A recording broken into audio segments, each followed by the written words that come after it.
દીવ મઠમાં બેઠી હતી અને તમે વેચી નીકળી ગયા, મારું કોણ? તો માં ઘર માગશે. રૂપિયા તો તમે લીધા ના, ઘર તો તમે વેચ્યું ને, મારો શું દોષ? તમને ખબર હતી કે શિકોતર બેઠી છે તોય તમે વેચ્યું. હું કદાચ મેલડી માસ્તર આ વાત કરતી હોય તો જરૂરથી લાગુ થતી હોય તો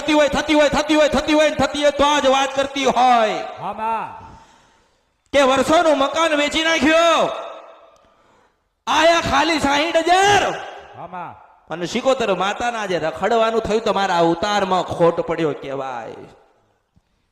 તોય હવે મકાન મળે નહીં, મિલકત પાછી લેવાય નહીં. આપણી માં તો ફરતી થઈ ગઈ,